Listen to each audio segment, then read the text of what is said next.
And once again, we are live. This is episode number 17 of Empire State of Baseball on this Monday, July the 25th, 2022. We're exclusively on Twitch and once again powered by StreamYard. Gentlemen, welcome back to the show, specifically Thomas. He is back, ladies and gentlemen. Tom Wospil joining us once again here on Empire State of Baseball. Tom, how was your month off? It was not a month. It was 2 weeks. And listen, did I watch any of the shows? No, I didn't. But I can imagine Joe got a little wild, so I'm here to put him back on his leash, make him be a good boy again, sit on my lap, and we'll just, we'll teach him about baseball for the next hour and 10 minutes. Boy, coming in hot. Coming in hot. Most electric hour in sports. Corey, honestly, fantastic to see you. Miss you. Richard, and Joe, ready to put you back in training here. It was so peaceful the last 2 weeks. I really enjoyed it. I imagine the entertainment value was so low. Well, it was nice bringing the show exclusively back to New York for the last 2 weeks, but Tom is back and just in time for a very exciting 2 games here in New York. The Yankees and the Mets take action starting tomorrow. The Subway Series is back on, taking place at Citi Field this time around. Jordan Montgomery on the mound tomorrow for the Yanks. He'll be opposed by Taijuan Walker, who's having a great season and arguably should have been an all-star for the Mets, to be honest. And then Domingo Germán is set to take the bump on the Wednesday game. And as of right now, Max Scherzer is due to toe the slab, is what I'm hearing from our 2 resident Met fans here, Corey and Joe. The Subway Series starts tomorrow. Corey, how you feeling about it, man? Yeah, listen, feeling pretty good. Both teams actually not doing as hot as they were, roughly a month ago or so. I know Yankees did take 2 of 3 from Baltimore, but got lost the 2 coming out of the break to the Astros. Mets offense also a little weak lately, but last night started to come around. Alonso with the big home run, I believe in the 6th inning, that kind of changed the whole momentum of that game. The Bats then woke up big time, getting no hit at one point last night, ended up scoring 8 runs to win the game. So both teams, it's interesting. Not as hot as they used to be, but both still in first place. Really can't ask for much more than that, and I'm looking forward to the series. Yeah, I love Subway Series time of year. So, it's going to be a fun 2 days. I wish we play 3 games like we used to. Mm-hmm. A lot of times what we get in these is one team wins one team wins the other, and then bragging rights aren't really a thing. But when you play 6 times instead of 4 times in a given year, you get a little bit higher chance of one team having significantly more wins than the other team, and you get a little bit of bragging rights heading into the postseason. But this year, it feels like a little extra juice. These are 2 of the best 4 teams in baseball right now. They both lead the division. These games mean something. This isn't where one team's got one locked up and one team's out of it. So this is going to have a little extra juice. We come off of 2 years where the crowds weren't as big as they once were because of COVID concerns and all that. So we are going to have a packed out Citi Field tomorrow and Wednesday night. We're going to have 2 great pitchers. Well, at least for the Mets part, 2 good pitchers toeing the rubber. That always boosted, especially with Scherzer on Wednesday. That'll be a fun thing. And like I said, for the Mets especially, these games are important because they have a 1.5 game lead in the East right now. The Braves are hot on their tail, and they really have to make sure that they get a win out of the series. And honestly, they have an advantage with both Walker and Scherzer going over the Yankees, at least on paper, because they have the favorable pitching matchup on both of these. So the Mets would like to get out with 2 wins, but I think they would be content with splitting with the Yankees this week. Jeez, in the 2 weeks I was gone, Joe, you didn't learn to not talk for like 45 or like not 45, like 80% of the show. My God, I almost fell asleep there. Listen, I don't care about the Subway Series. Domingo Germán's pitching game 2. That game doesn't matter. Who cares? Mets can win 8-0. Max Scherzer stinks. What do you want the Yankees to do? Domingo Germán isn't going to sniff this team in September. Max Scherzer stinks. Domingo Germán stinks. Max Scherzer is amazing. But like what I mean, you can't be impressed by beating Domingo Germán, a guy who shouldn't even be on the team for multiple reasons, let alone his inability to throw the baseball and get it past people. The game tomorrow, yeah, a little bit more there, but honestly, again, I've said it before I went away. Like the Yankees don't have anything left to prove the rest of the season. They don't. You know, if they can lose all 4 games to the Mets, it means nothing to me. It really doesn't. The Yankees really need to get themselves set up. We're going to talk trades later. They're going to need to do that. Corey, I think it was you had mentioned the Astros series. Don't care they lost those games. Honestly, don't. You should care. I don't. Why would I care? Why would I care, Joe? Because if you're first of all, okay, let's put you back on the leash and let me talk here. If the Yankees won, so the Yankees played 7 games against the Astros this year. If they won 5 and lost 2, the other way around, anyone would say, Mets fans, Astros fans, whatever, would say, oh, who cares? They beat them in the regular season. Now you have to prove it in the playoffs. It wouldn't, because the Yankees couldn't. It wouldn't matter if they won all 7 games. That would always be the narrative around it. So the Yankees, if they won 7 of those games, everyone would say that's what, that's all that matters. How would you prove it when it matters? So if they lose them, then why do I care? It matters for 2 reasons. It matters for 2 reasons. First, the Astros are on your tail for the best record and the 1 seed, and what would be home field advantage in the championship series, which we know is a huge factor when it comes to Yankees and Astros. Second, you've never been able to beat the Astros. They own the Yankees, and the Yankees led. So who cares if they beat them in the regular season? Because the narrative would be you have to prove it in October. So who cares? The Astros did not bat once, not once in all the games this year, trailing the Yankees. Don't care. The Astros own right now. If you played in the ALCS, I would pick the Astros in 5. Cool. That's how little. Ask me how much I care about your opinion on that. But the fact it's not opinion. It's a fact. The fact of the matter is that the Astros own the Yankees, and they just proved it again. And right now the Astros are the best team in baseball. It's not the Yankees. It's the Astros. Listen, the Astros are the best team in baseball. The Astros had nothing to prove against the Yankees in the regular season because the Astros have owned the Yankees for the last, since 2017. They're cheating. And the Yankees couldn't do anything about that narrative this regular season. 3 runs in 3 games on the road. You were never winning those games. Stop going back to 2017. We're talking about Corey. They owned you in 19. They owned you last year, and they own you this year. So you're sitting here saying you're not worried about them. You should be worried about them. What do they got to do? I didn't say I wasn't worried about them. For you to worry about them? I never said I wasn't worried about them. You have to be very worried about them. Altuve in your bed with your wife for you to care about them? Listen, if Altuve was in my bed, he'd be dead.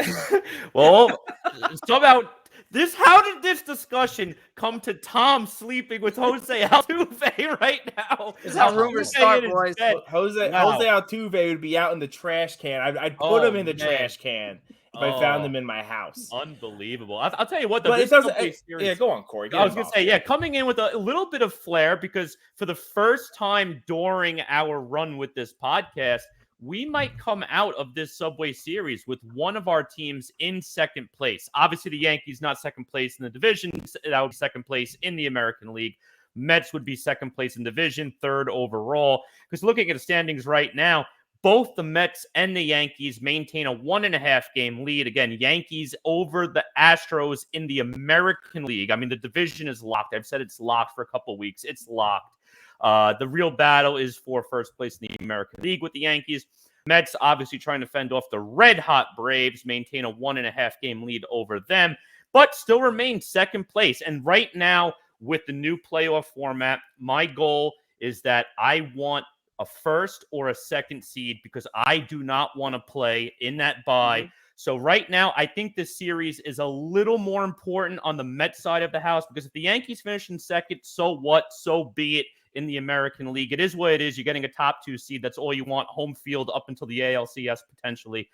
From a Mets standpoint, I do not want to see second place this week. So that's why I want to go out, win some games. Braves playing right now, winning right now, so they could cut it to 1. So from a Mets fan standpoint, I want to win. Not so much because it's my crosstown rival, because I want to remain in first place in the NL East. I want to follow up. It pains me to say this, but Rich, it's been 10 minutes. We haven't heard you talk, so let's get you. Wow, I know. It's crazy. That must be a record. I want to actually respond to Joe here. Am I worried about the Houston Astros at this moment with this current team? Absolutely. This Yankees team cannot touch this current Houston Astros team. And I said it last week on the show, and I keep saying it. I'm actually happy with the result. I'm actually happy the Yanks lost to the Astros in the manner in which they did, because now you have a trade deadline, which from this point, it's another full week for the Yankees to assess the moves that they need to make to fix those problems. And if the Yankees would have been, if the Yankees would have outshined in the series against Houston, great. But then I don't know if this organization would have been prone to making such big moves, knowing that, hey, listen, we got Houston now with the players we have. I'm glad the Yankees had this mini struggle of the last couple of weeks, because now the problems are exposed, and I think Cashman's going to do his job and actually address them and not fall to the wayside as he's had over the last couple of years. And obviously, we've talked about the number of moves they could make. Starting pitching is a big deal right now, and I think starting pitching is the move they need to make. And if it's Castillo, great. If it's Montes, all right, we'll go with it. That has to be a move for this team. And obviously, we're going to get into some other great proposals with a big star player who's obviously been making headlines over the last week. But that's what the Yankees need to do. And I think, again, I'm worried about this current team against the current Houston Astros team. And granted, Astros still have to make some moves, too, within the next week or so. So it's going to be wild. But, yes, that's the team right now that worries me the most. So, yeah, Joe, I am worried. Of course, and I never said I wasn't worried about the Astros, but the Yankees could have done nothing this regular season to make anyone say, well, now it's fine. Now we have the Astros number. That's my point. They could have not gotten. I mean, they were in every single game. They trailed every inning except the 2 walk-offs. They were in every single game came down to the 9th inning in that's those 7 games. I mean, that's it is true. The no-hitter game, you were out of it from the get-go. Well, it's still a 3-0 game, Joe. The problem. There was nobody on base. There was no threat that you were. If you want to argue the second game of the doubleheader last week, sure. I think that game was lost from the get-go. Judge made it a little closer at the end. They got it. Yeah, they got it close at the end. The problem, there's no moral victories, but let's not pretend like the Astros blew the Yankees out in 7 and also, I got to make a point. It wouldn't matter if they did, because it's the Yankees can't prove anything in the regular season against the Astros. It has to be done in the postseason. Tom, I got to make this point, and John Hernandez in chat made a great point here, because he goes, Boone comments the other day were infuriating. It only matters in October. Then don't play the regular season. That's some NBA logic, and I actually am with him on this one. It bothered me to no end that in the doubleheader against the team that you're chasing for that first place in the American League, you were sitting 3 of your big stars for at least one game. And I understand it's a doubleheader, but you have an Orioles series coming up, and I get they're playing better ball. You could have sat down those players for one of those games, especially the Cole game, and that's the game you lost. But you could have sat down players in an Orioles series, not against the Astros in the doubleheader. What was the thing? I agree with that. The only player that made sense was Trevino, because obviously you're not going to start a catcher in 2 games in the same day in a doubleheader. But why are they sitting Stanton? Why are they sitting Rizzo? Well, Stanton's clearly banged up. We know Something's that now. Happening he hasn't played. I think he hasn't played in 5 of 7 games, Correct. something like that. Like he's very strange. Something's up with Stanton. They're saying he should be good to go Tuesday. I don't know. Something's up with him. They probably need to IL him again, if we're being honest. All right, so take away Stan. Rizzo, LeMahieu, what's the excuse there, Tom? I don't know. I'm not Aaron Boone. What do you want me to say? I think they should have. I agree. They should have started those games. Those games. When it comes to getting the number 1 seed, yes, that's why. That's the only reason those games, really matter. And yeah, they should have played those games. Yeah, I don't know why. I'm assuming guys are still banged up, and I also think Boone and the organization, they have proven that they care about rest and they care about keeping guys fresh, and that hasn't really proven to be very successful throughout an entire season. But it's what they believe in, so I think that's a hill that they're gonna die on. Listen, the Stanton thing, I understand. I understand its own older team for the most part, but coming out of the All-Star break with Rizzo and LeMahieu makes no sense sitting them. If Stanton's banged up, Stanton's banged up. We know that that's a problem. We know that that's happened in the past, even to a point. Judge, because Judge had the long travel day. He was in the long travel week. He was they went from New York to LA back to Houston or something in that effect. So Judge was in 3 or 4 different cities in the span of a 5-day span. Mm-hmm. So I get that you don't want to push him right out of the break. He is your MVP, but at the same time, Boone's got to kind of make the comment that, hey, we're still fighting for stuff here. He's managing very much like this is September, and he has a 14-game lead in September. We've already seen with the Mets how those leads can kind of slowly evaporate. I think right now you have to kind of keep one eye on the Blue Jays. The Blue Jays have come out so hot, partially from the fact that the Red Sox are just absolutely hideous. You should pack them up because they, aside from the Phillies, they're the worst fielding team I've ever seen in my life. Yeah, I mean, listen, it's a good time for the Yanks to have this blip in their schedule because it seems like every team in the American League East has had the same blip except for the Orioles, which are the last place team, still the last place team.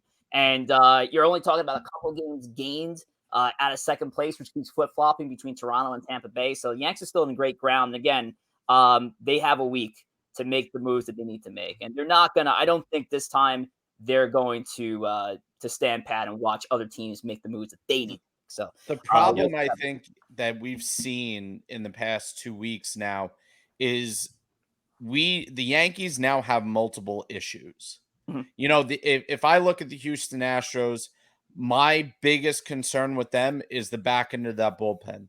But I don't have another concern with them. Maybe they can use a back end starter, but they're supposed to get McCullers back. Maybe another offensive piece, but none of those issues are critical. With the Yankees now, it's, King's done for the year. Chapman looks absolutely horrific. So now you need a back end arm. I'm sorry. I don't think you can trust your current closing situation. I know he's been fantastic. But at the end of the day, he's never closed a big game in his life. How are you supposed to be able to trust that in October that he's going to be able to get the final 3 outs? You have a dead hole in left field. You have a semi-dead guy with half a pulse in center field. Third baseman is streaky at best. Can you count on Trevino continuing? I like Trevino. The fact that the conversation with him in the All-Star game was fantastic. He seems like a great guy. He's easy to root for.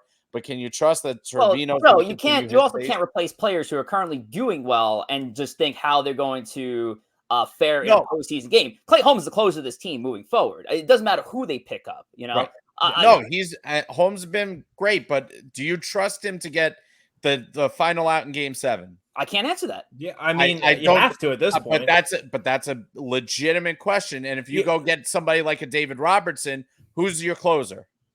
Clay Holmes. Clay Holmes 100 out of 100 times. It can't be anybody else, Joe. Yeah, it's still listen, Holmes is one of the best relievers in baseball right now. Joe, I understand you don't know what a Game 7 is. Yes, listen, when Mariano was pitching Game 7s, you were sitting on the edge of your seat. You're not even with him. You weren't like, well, this is over. I guarantee we win this game. Like, you always are worried in those situations. Clay Holmes has been, a top 5 reliever in baseball, and he's got to be the closer, and I'm going to feel as good as I can about any closer, in the postseason as I will with Clay Holmes. Yeah, and listen, we'll see what happens. Obviously, we got a long ways to go to the postseason. I mean, right now, in the American League, again, it's likely going to be the Yankees or the Astros. The question is, who's got home field advantage? Who's got that first overall seed? Mets a little different. Again, you got the Braves right up there, rear ends there for the NL East. Both 1.5 game lead over the second place rivals. But anyway, listen, I know we got a lot of other Subway Series stuff to talk about. We also have some fun trades to go to later. But let's shift gears a little bit here right now. Let's start talking about, again, we've all seen the Subway Series now for the past couple of decades as they've been doing this.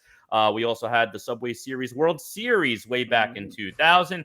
And all of that discussion has us thinking, what is your most memorable moment from the Subway Series? And Tom, I'm going to start this off because you just said even with Mariano Rivera on the edge of your seat, I got to go back to 2006 with David Wright hitting the walk-off hit right off Mariano Rivera to win that game. And I don't know why, but even though it was just a regular season game, 06, if I look back on my history of fandom with the Mets, 06 was definitely my favorite season. Absolutely loved it. Finally playing well after being bad for so long since the Subway Series in 2000. And I remember that game like it was yesterday because I was in the movie theaters. We were just watching Da Vinci Code, which just came out, and the movie ended. We walked into the lobby. They had the game on all the TVs in the lobby. And when did we walk out of that theater? It was when David Wright stepped up to bat and got to see the winning hit in the atrium with a bunch of other fans there, both Mets and Yankees, obviously. So that moment to me, I mean, back in high school, the hype of the Subway Series, the walk-off, it was just a perfect moment that always stands out for me. But guys, what are your favorite memories from the Subway Series? Castillo, baby, Louise Castillo. That could be a factor of the other Louise Castillo. Could be a factor in this Yankees Mets rivalry come later this season, depending on where he goes. But I'll talk about the second baseman, Louise Castillo. Yeah. I can't go back. Unfortunately, I can't go back to 2000. I wasn't a baseball fan then, so I can't even tell you what happened. I can't appreciate it since I wasn't there for it. I wasn't a fan, but I can go back to 2009, the drop ball at second base. Who hit that ball, Rich? Who put that ball in play? Oh, it was number 13, Alexander. It was number 13, Alexander Emmanuel Rodriguez with an unbelievable spin on the ball. Woo. That just took it right out of the. That's honestly one of mine too. I remember I was in college. I was living on campus in the summer. I remember watching that game and just absolutely. It was a situation where we were in like dorms and we were like.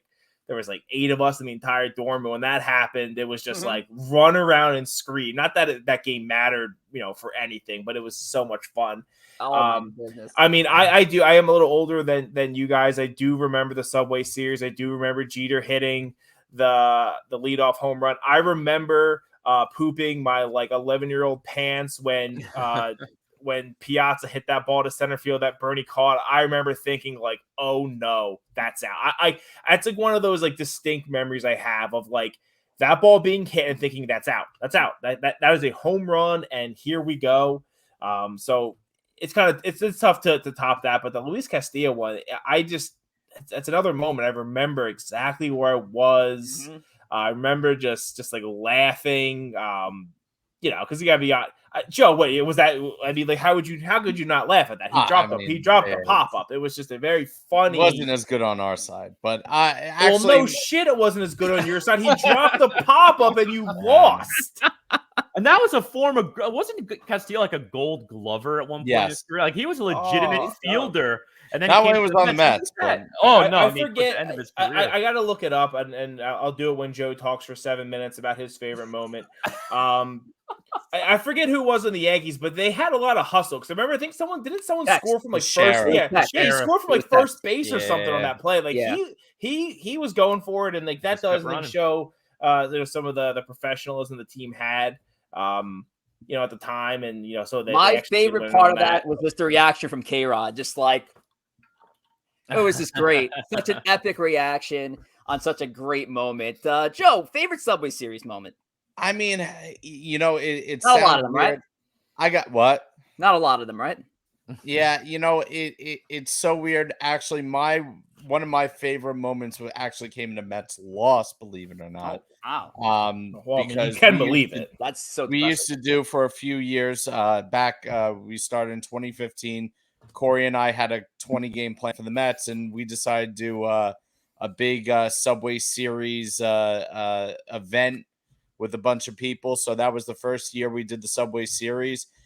We did lower level. We got 35 tickets, so 35. Oh, this is a good one. All in the same section.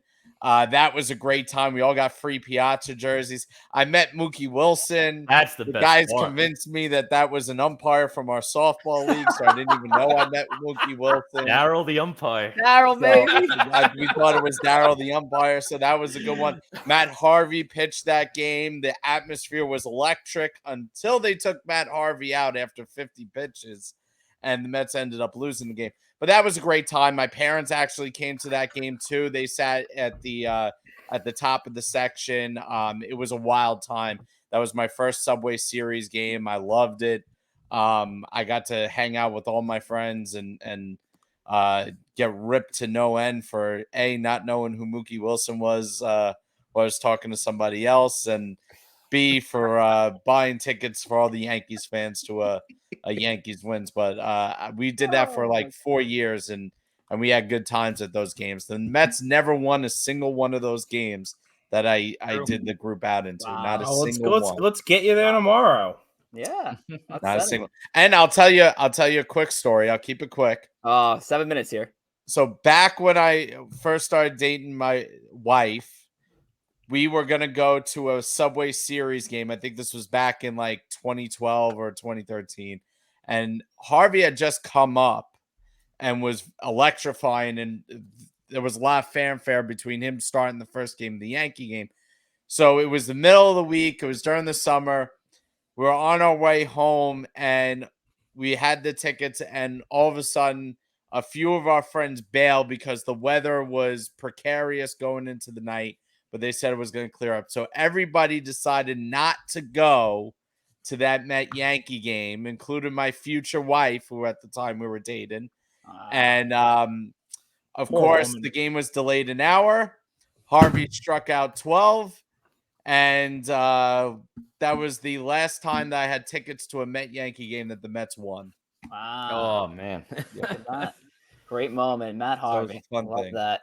All righty. Well, Corey, we got we have a lot of good comments here, a lot of good feedback on our Twitch feed. How could the rest of our buddies here who are missing out on tonight's show can join in on the action?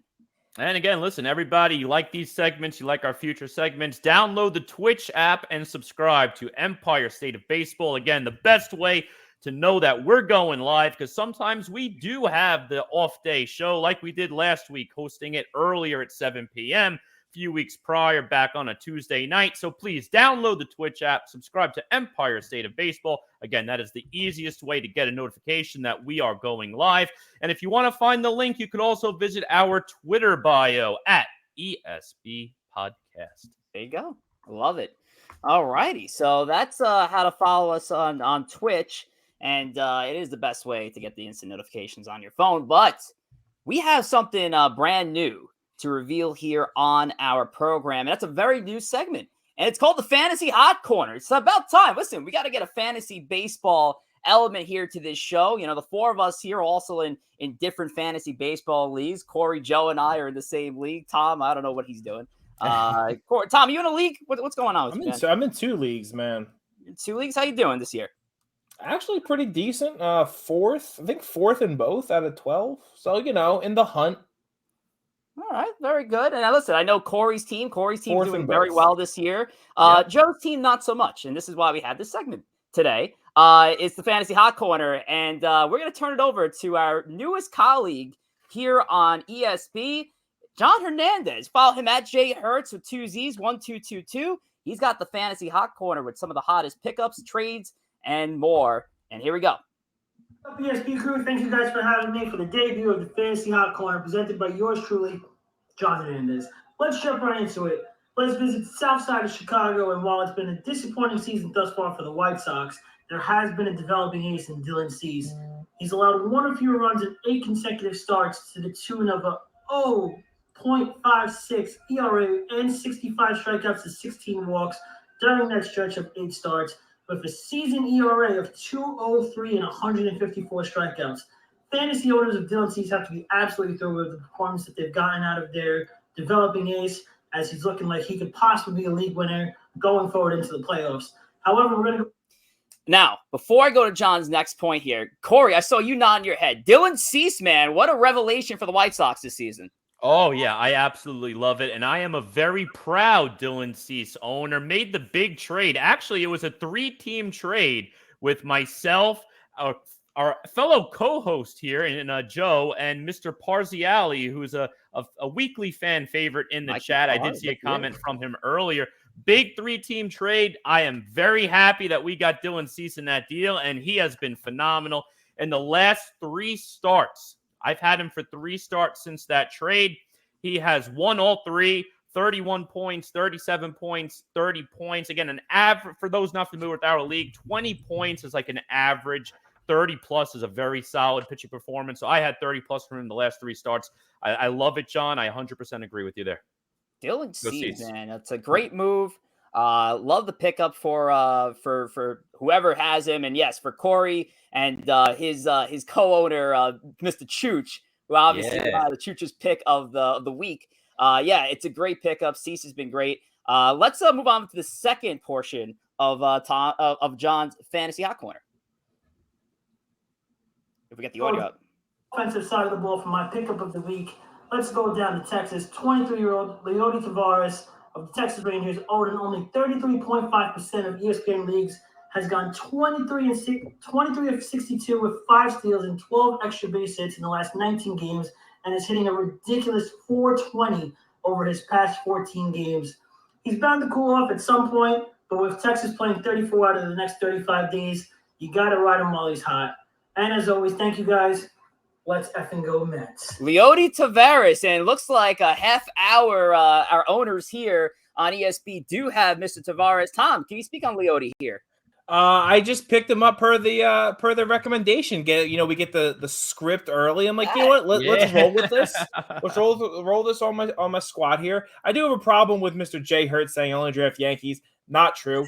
I have on each team. I have 2 Yankees. I think I have Nestor and Tyone. I guess it'd be embarrassing to own those guys. And then I have DJ LeMahieu, and I have Severino on the IL. So yeah, I guess I just it's so embarrassing to own those Yankees in fantasy. That's rough. But yeah, listen, rolling with our boy here. So let's see how I wasn't able to get him the lineup today. I have him. I do one of my leagues is a points league like you guys do. The other is categories, which I actually like a lot more. So the steals are going to be pretty important to help me get me some steal wins because no one runs anymore. So if you get like 4 steals in a week, you kind of win that category. Yep. So yeah, we're gonna put our man in the lineup tomorrow, and we'll see how he does. Love it. Can I just note that we're taking fantasy advice from an owner who's 6 and 8 this year in his league? Listen, I'm here like as I bring entertainment to the show. I want to prove this. I want to pick up these guys he wants us to pick up. You always have bench spots.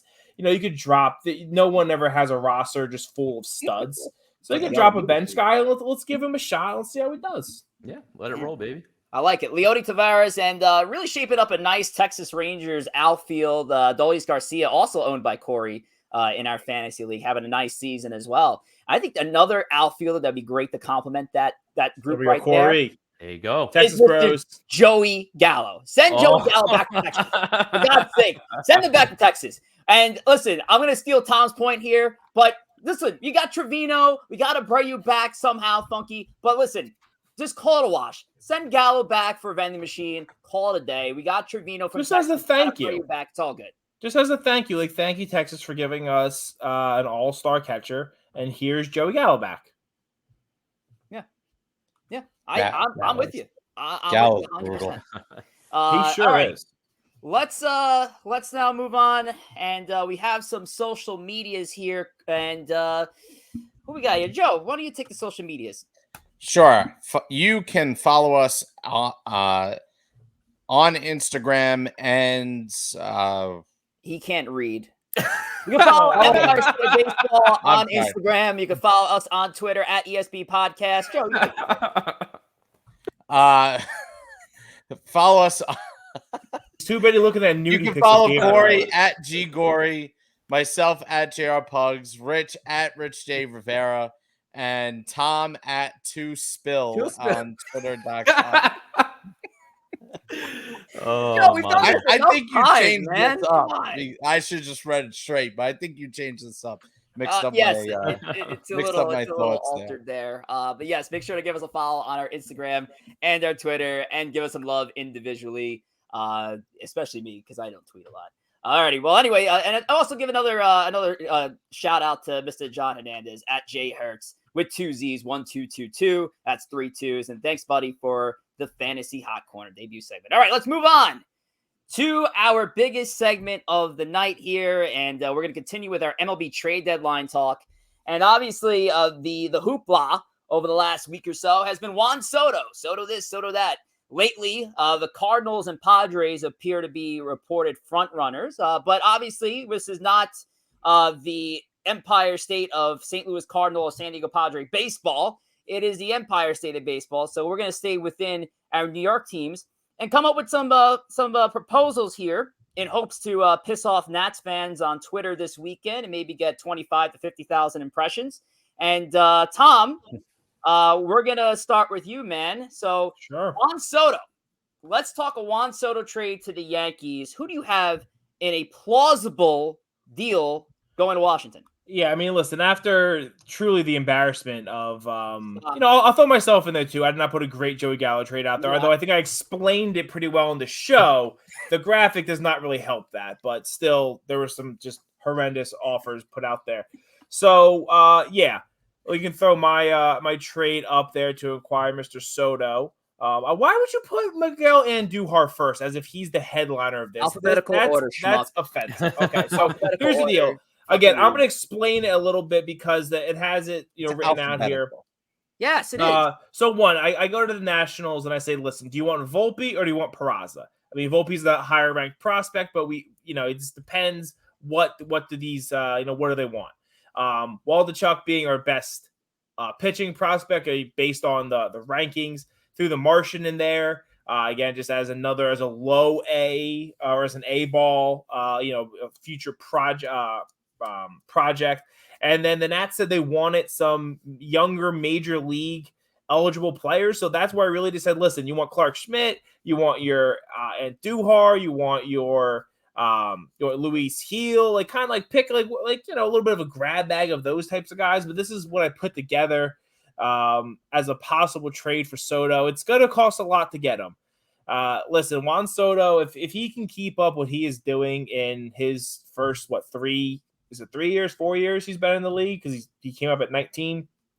I think it's 4. He's gonna be a top 20 player of all time. He is gonna be he could be the best player that any of us see and possibly ever. If he's able to continue what he's doing, he's someone who might challenge 4,000 hits if he's able to really play until his late 30s.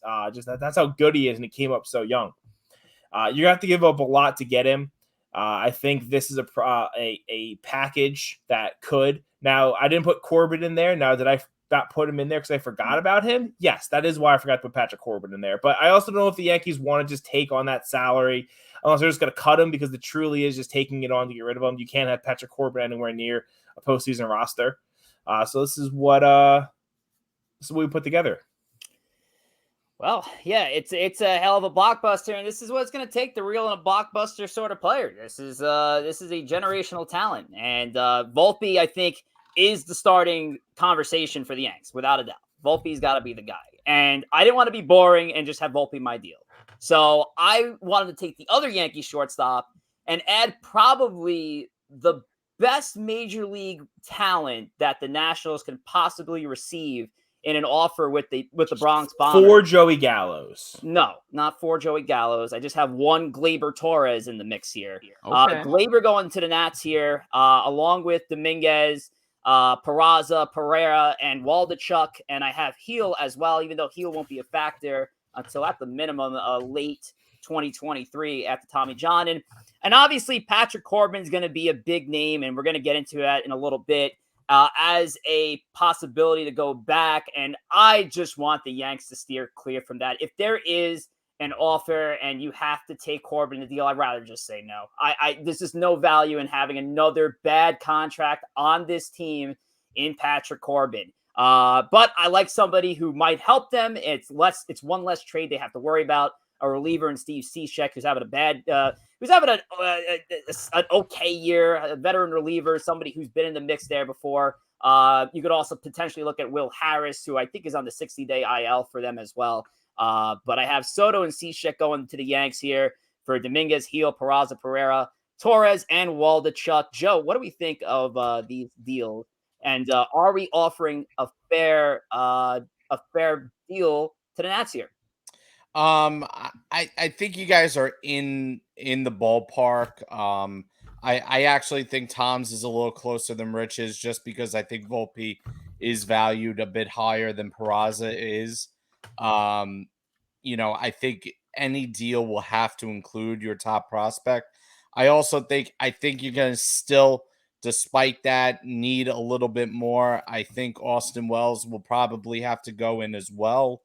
I think that from a Yankee perspective, it would be hard to get rid of Torres because you're basically replacing one piece in your lineup for, granted, a lot better of a piece. But at the end of the day, that kind of creates another hole or another kind of factor into what you can do with your infield. Remember, Donaldson is not a guy who can play 7 days a week anymore. I think you need to maintain that flexibility on your infield. Yeah, I think when it comes to Glaber, I know that the Nats have said they don't want, young major league players. I think that's a trade, if he doesn't get moved to the deadline, you look at in the offseason. That's when you get into that type of A-Rod trade where they move Soriano, like you're moving a young, good player. Soriano probably, has more promise at that point when he got moved than Glaber right now. But I do agree with Joe. Again, it hurts me to say you are really subtracting from part of this roster. Granted, you're getting a much bigger upgrade. Yeah. But I think that's some of the things you want. Another thing I think is good just to note before we even get to Corey and Joe's trades is that these prospect rankings are just based on what Baseball America, wherever it is. MLB deck. Yeah.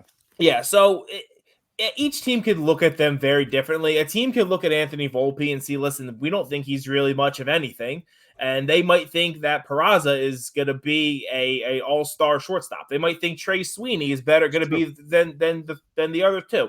So it really does matter. I think the key is a lot of these trades, you go to the Nats and any team, the Mets, the Yankees, the Cardinals, the Padres, whoever, and just ask, like, what do you want? Like, what are the prospects you value? And then you have to see if you're willing to part with them. And let me just add before we go to Corey and Joe, I absolutely agree. Volpe needs to go in this deal. I was just trying to be creative in the sense of, if Volpe doesn't go, how do you leverage that? And I was thinking, all right, let me go major league talent here in Torres. I think the Volpe deal has to be the most realistic deal. He has to go in the deal. The only thing with Torres, I would say, is, and it's not the Nats wouldn't be not interested in him, is that he is on the same clock as Soto.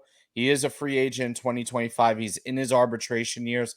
I don't know if the Nats are necessarily – I think they want major league guys who are just cracking the major league roster or still pre-arbitration. I think it's just a tough line because then you're really limiting your pool to like, we want guys who are 22 to 23. I don't know. I think it's a tough line to go. I think young major league players, Glaber's a good, option for that. And they could resign him. I mean, Andujar, in a sense, he doesn't have the same value Torres does, obviously. No, Andujar, in a sense, he has that, I believe, 4.5 or 5 years of control pre-arbitration. I think that's what they're looking for. And you'll see he's a major league level player. You could put him out there. You're not going to embarrass your team by having him in your lineup. Correct. Right. And you'll see in our trades. I think Miguel Andujar, I mean, whether it's in a Soto trade or any other trade, I think this is a guy that the Yankees need to trade at this deadline for an improvement, whether it's a Castillo, a Soto, whoever it might be, because he's scarily taking that Clint Frazier path where this guy was supposed to be, this is a big name. He was really never there. I think, listen, I look at Andujar in these trades. He's like getting the all-weather floor mats at the car dealership. Like, you're ready. Everyone knows you're going to make the deal. Everyone knows you're going to get the car. But you're like, just throwing the floor mats. Like, that's what Andujar is. The Nats are like, listen, yeah, we want Volpe, we want Dominguez, we want Waldichuk, we want Wells, we want Sweeney, we want whatever. Just throw in an Andujar, throw in a Florial, just just give us a little bit of a little bonus piece to make us feel like we won. Yeah, and it's interesting. Both trades very interesting. If I was a Yankee fan, I'm trying to think which one I would prefer. I'd actually almost rather prefer, even though it's number one prospect in your organization, I'd probably rather do Tom's deal if I was a Yankee fan, because I'm trying to think of what's the impact to my team today. Obviously, Torres, he's a good player with that Yankee team right now. Is he the level of Soto? Absolutely not. Nowhere close. But it's a major league player that's giving you good impact. You are losing Clark Schmidt, and he's going to be replacing King as that longer multi-inning guy in the bullpen. So that is a loss that, while it might not seem as big, actually could have some implications in the current season because you want that multi-inning reliever. But I think both are pretty fair trades. If I was a Yankee fan, I'd probably prefer Tom's. But the good news with your organization is your top two prospects are both shortstops, so you still have one if you trade the other. Yeah, and I think, and then similarly, I'm going to toss it to you, Corey, with your deal here. As Tom is gone. Goodbye, Tom. Once again, 3 weeks in a row, Tom is off the pod.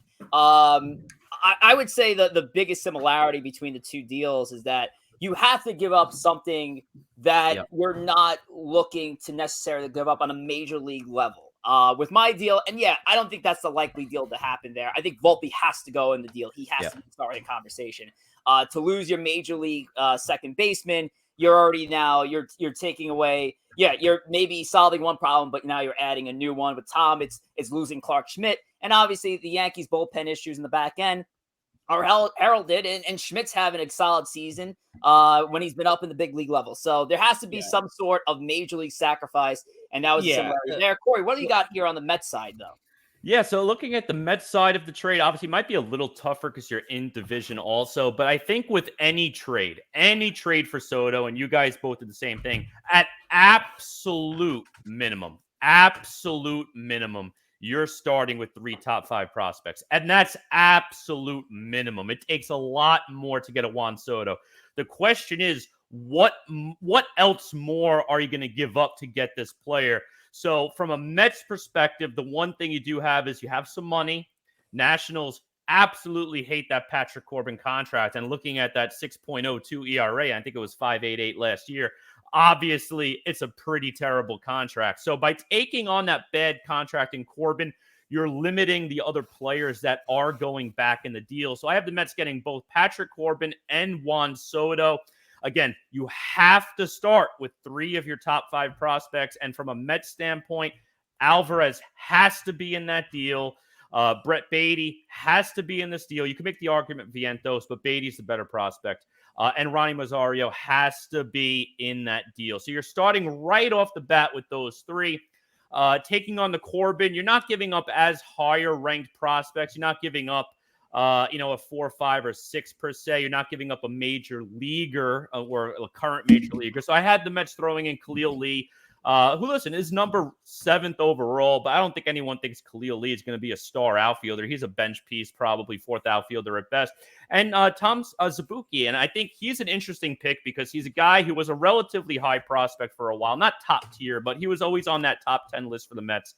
A lot of injuries. He's an older prospect now. In his brief MLB time, he's been brutally bad. But there have been some rumors that teams are interested in taking him aboard, lefty pitcher. So that might be the throw-in piece in this deal. Again, the biggest thing from this standpoint, as a Met fan, you have to give up at minimum 3 of your top 5 prospects. Alvarez, Beatty, and Mauricio, I believe, are those 3. And because you're taking on Corbin, you're not giving up additional top-end prospects. Jeez, 1, 2, 3. Yeah. Listen, any trade for Juan Soto is going to hurt. Like, you're not getting Juan Soto for your 7th prospect or 8th prospect, and you're taking on Patrick Corbin. It's going to hurt. It's going to have to hurt. I think the only reason that the Yankees would be their top 3, but the top 2 play the same position. That's the only reason it's not the Yankees' top 3 at the moment. Well, that's why I said my initial thing to Rich is essentially go to the Nats. You say, which one do you prefer? You know, do you want Peraza, who is more major league ready currently, according to scouts, or do you want Volpe, who is considered a top 10 prospect in baseball? It just depends what they want. Oh yeah. All right. These trades are gonna be painful. Yep. All righty, Joe, what do you got here? All right, so I very similar core structure to Corey. I think it's actually going to take a little bit more. In this particular case, the Mets, if you're going to take on Corbin's contract, something has to be done about the deferrals at the end of the contract. He's got what's Corbin owed? I know it's bad. I believe it's around $60 million for 2 years, plus an extra $10 million in 2 years of deferrals. After that. Oh my! I know it was bad. I've never brutal. Looked in it enough. It's a bad deal. Yeah, it's brutal. My goal with Corbin would to be turn him into a lefty specialist. I think the Mets have the room to try to at least attempt that. And if that doesn't work, you at that point get rid of him. Listen, we know Alvarez has to go. Beatty has to go. Mauricio has to go. Mauricio, I don't really care about because he's blocked by Lindor and McNeil anyway. That doesn't bother me. Beatty or Vientos would theoretically have to go as well. You need to clear 2 40-man roster spots. Dom Smith, I don't care about. David Peterson kind of fits that perfect description of young, controllable potential in the rotation or in the bullpen. The Nationals can get him. He can slot right into the rotation where Corbin is now. That's what would the kind of player that I believe the Nationals are interested in. High, top end of the rotation, upside at its peak, maybe a number 2 starter. I think that is a realistic trade. I think you could pretty much take that, and that would be very, very similar to what the final deal would look like at the end of the day for them. I know it's a lot, but at the end of the day, Soto is a generational player. Yeah. He is absolutely everything that is advertised. By the way, Corbin, $23 million for this year, 24 for next year, 35 for 2024. And let me see if I could get the deferrals You should quick. be thrown in jail. $10 million in 2025 in deferrals. So I think the cash considerations would either have to lessen the $35 million in 2024 or eliminate the $10 million in 2025. So not to I guess open up the Pandora's box. I know we're 50 minutes in, but are all of your trades contingent on you essentially having a contract in place for Juan Soto, or are you looking at him as essentially 2.5 year rental and you figure it out in no. My trade would not be contingent on a contract. I have 2.5 or not even necessarily. I guess not like at the time of the trade, but at least of like, hey, we need to make obviously anyone who trades for him, but like, you have to know, hey, we're going to pay this guy $450 million. No, I mean, I am aware that is the ultimate goal to extend him. I have trust that the richest owner in all of professional sports will get that done. But I make this, if you told me you can make this deal and there's no guarantee whatsoever he will sign an extension, I would still do the deal.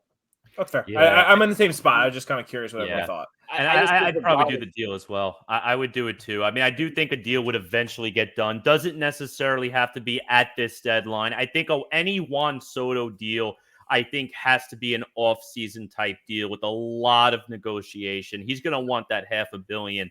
I don't do it with the contingency. I think it gets done without it. I just don't think he's a fit for the Yanks, and I'd love to have him. I just don't think he's a fit. I just don't think it makes sense for this team to bring him on. And yes, it's a pipe dream to have both Judge and Soto in the same outfield for at least the next 2 months and potentially a World Series run here.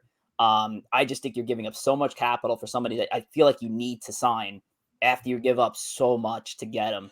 I don't even know if there's a workaround. I don't think it's even possible if there's a workaround if they re-sign Judge in this offseason. But they have Soto for another 2 years. I think there absolutely is, because the Yankees have, after this year, they have Britton coming off the books. They have Chapman coming off the books.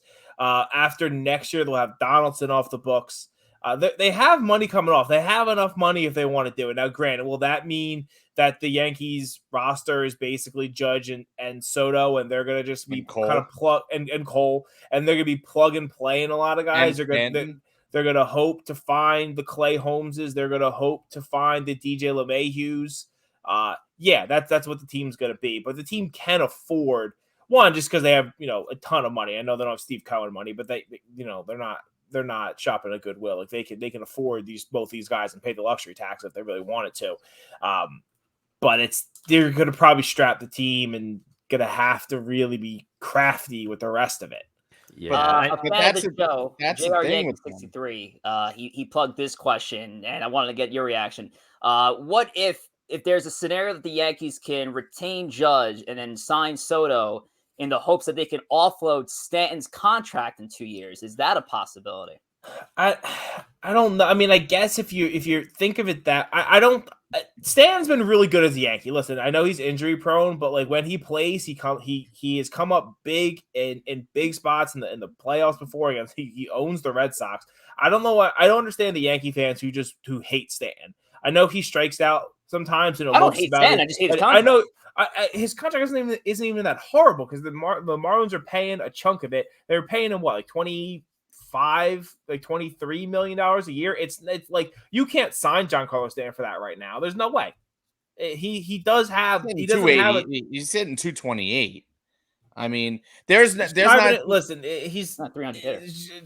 Stanton. I just don't get the idea of wanting to move him unless you're just worried about the injury thing and all that. But I'd want him on the team. There is no other team in baseball that would take Stanton's contract as it currently stands. I think you are very incorrect with that. I think he's a very good player. I think his contract isn't horrible. Going so over. He's signed to 2027, and he has a team option in 2028.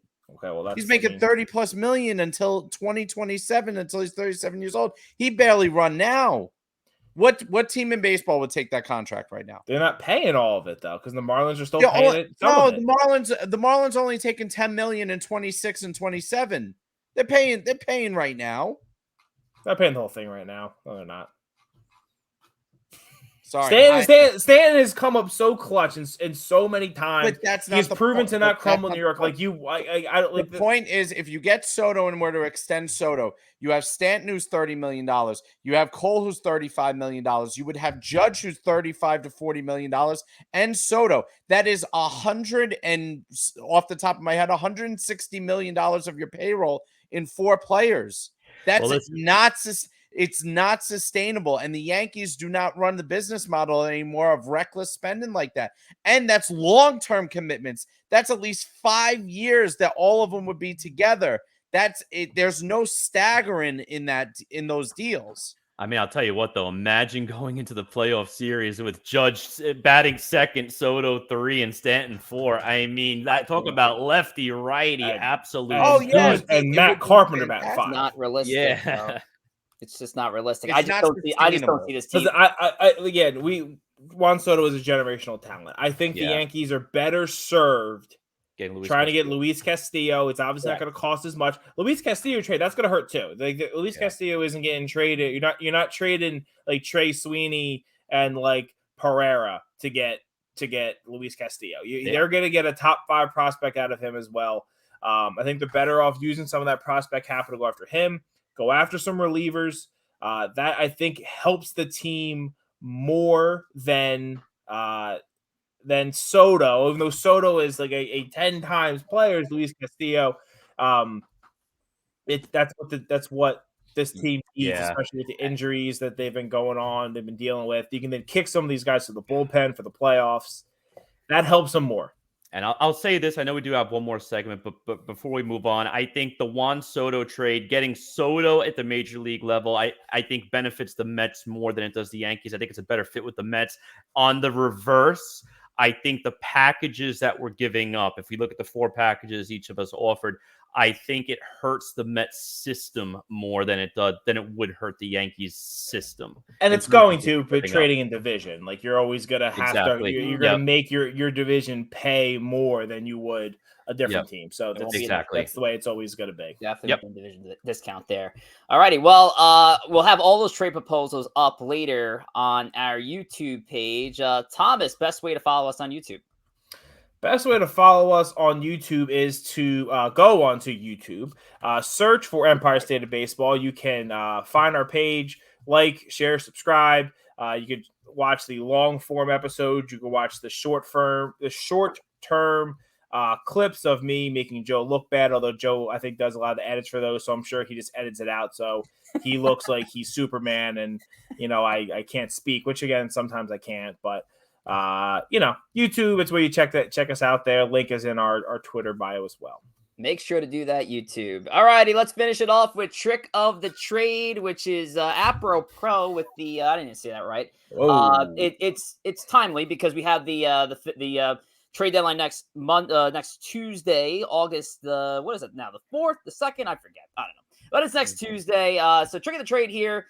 Let's turn back the clock to a former Yankee / Met deal. We're going to start on the Met side of the deal. And Joe, you have that trade. What do you got here, Joe? Yes. So I have the Mets trade Tim Hamulak and Juan Soto for Steve Schmoll and this critical Mets player in their history. Now, Corey doesn't know who this player is, or he wasn't pre-screened on the trade before. I remember this trade, but I'm forgetting who was it. Who was with Schmoll? I think I know who it is, so I'm going to defer to Richard. Mike Piazza. 2006. Jesus Christ, Richard. Come on. I'm pretty sure I know who it is. Oh man! All right. And it's in the chat. The guess that I was going to make is in the chat. Whoa! Critical player. He is a critical player in Mets history. And I saw it in the chat. Sanchez. Yes, that's it. Yes, that is it. Let's go. That was a big trade. And we forget how good Duaner Sanchez was for the Mets. I mean, think about the cab accident that he had, the fateful night that he got into a cab after midnight in Miami. But you look at what happened with the team after that. Because of that injury, they went out, they acquired Roberto Hernandez along with Oliver Perez at the deadline. You had to give up Xavier Nady, who was I thought Nady was a great fit on that 06 team. So that really was like a franchise-altering accident that happened with Duaner Sanchez. But he was so good with them that first half of 06. It's crazy how small players, but, as far as career value and things like that, Sanchez, I think, is 1.5 WAR for his career, but it's unbelievable the impact that had on the franchise. I mean, there's a lot of people who believe that because Sanchez got into a cab accident, the Mets lost the World Series. Yeah, there are many people who believe that. It is truly one of the best what-if situations in baseball. It wouldn't have been Heilman setup guy. Yeah, it wouldn't be Heilman pitching to Molina in the 8th inning, right? I mean, Duaner Sanchez was so good, and that might have made them do a different trade at the deadline. Maybe they keep Xavier Nady. There was always a lot of talk around that 06 team about a Roy Oswalt. I mean, that would have been an awesome trade if they got Roy Oswalt back then. But that was like a franchise-altering trade, getting Oliver Perez, and we know what a roller coaster he was. So great, gave him the big contract, and then was terrible. Franchise-altering trade and accident. Absolutely. Tom, you got the trick of the trade on the Yankees end. What do we have here? I do. I went back in time a little bit. June 29th, 2000. Yankees acquired a very big impact bat in David Justice from the then Cleveland Indians for Zach Day, former Yankee favorite Ricky Leday, and this other player whose name does not rhyme with the first two. I would hope not. That'd be. Can you imagine though if it did? That'd be fun. Zach Day, Ricky Leday, and and this person who doesn't rhyme with day for just doesn't rhyme with day. 2000. We were talking impact bats, impact outfielders. So I was kind of inspired to look up this trade. Now I know there was I'm definitely mixing deals here because I know Bartolo Colon would end up becoming a Yankee down the line. I know he was part of a big deal that went to he go from the Indians to the Expos. And I'm trying to think there was a bunch. He moved around a lot. He signed a big contract with the Angels. Yeah, it's not Bartolo. No, this is a guy. This is a guy who had a 13-year MLB career though. So this guy did, he was a 13-year career, one-time All-Star. Okay. So position player or pitcher? Pitcher. Okay. I think I know who. I think I might know who it is. But again, I might be confusing him with a different deal. 13-year career pitcher. I'll ask this: is when he was an All-Star, was on a National League team? No. Okay, then it's not. He was an All-Star for the then Cleveland Indians. I was gonna say maybe I'm right. Jake Westbrook. Jake Westbrook is the answer. Who made an All-Star? Wow. With the Cleveland Indians, I'm guessing you thought he made an All-Star team with the Cardinals, who won a World Series with. Okay, yeah, I mixed my achievements. Good guess. But yes, I thought it was. I thought it was Westbrook there. All right. Yeah, he in 2000 he was 0-2 when the Yankees with a 13.5 ERA. So good on you, Ricky Leday. I remember him being a little bit of the older fan here. He was like. Yankee fans are so excited about him. At least I was as like a 10-year-old, and then you realize he was probably pretty trash, and then he was gone for the David Justice, who helped them win, at the end of the 90s there, and then famously part of Moneyball and the scene of Jonah Hill talking to him. I think it's Jonah Hill talking to him saying, no, it's Brad Pitt. His name. It's Brad Pitt talking to him saying like, oh yeah, he's like, oh, you don't. Like we're not paying you $10 million. The Yankees are paying you $10 million. They're paying you nothing. Yep. Marlins are paying your salary, right? Yeah. Very good. That's what they think of you.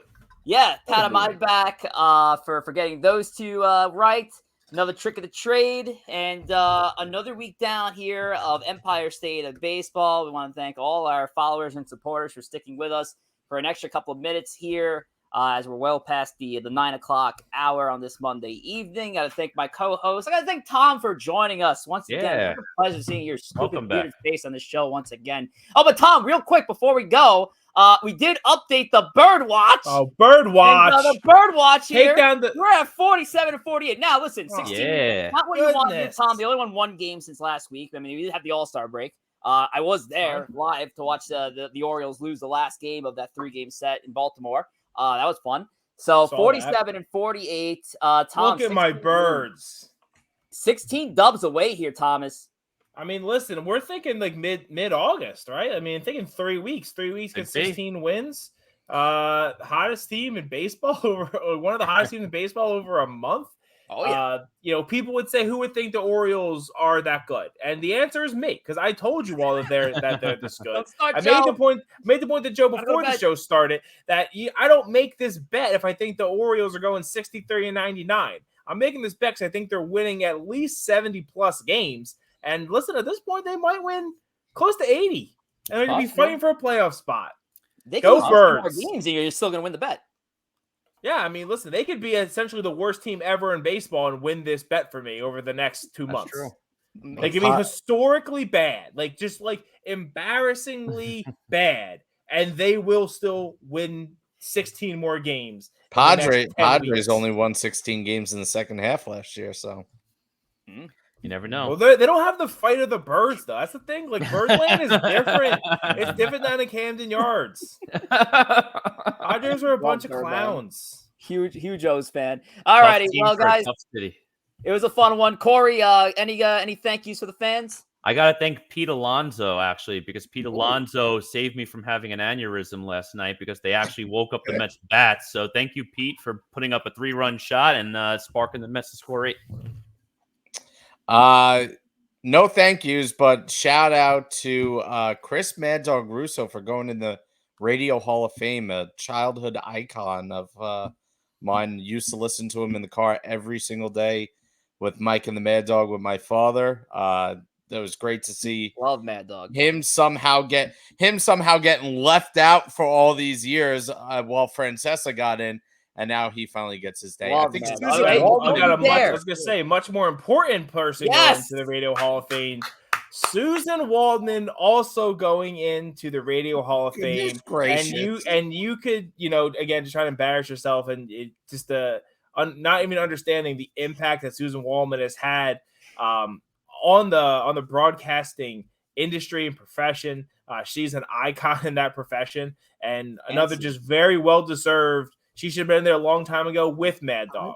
I know. She first woman sports radio host of all time, I believe. Yeah, yeah. she is like truly like a barrier breaking, absolutely incredible story. And I don't know how she wasn't in a long time ago. Again, same with Mad Dog. I don't know how Mad Dog's not in. Absolutely, she's still an awful play-by-play commentator. Not play-by-play. She's not a play-by-play commentator, so it's fine. Color commentary, Of all the remarkable things, all right, I'm not gonna get started. All right, boys, we'll see you here, boys and girls. We'll see you here next Roger Clemens is in. next George Monday, 8 box. p.m. Eastern time to finalize the trade deadline coverage. We'll see you then. Take care. Adios.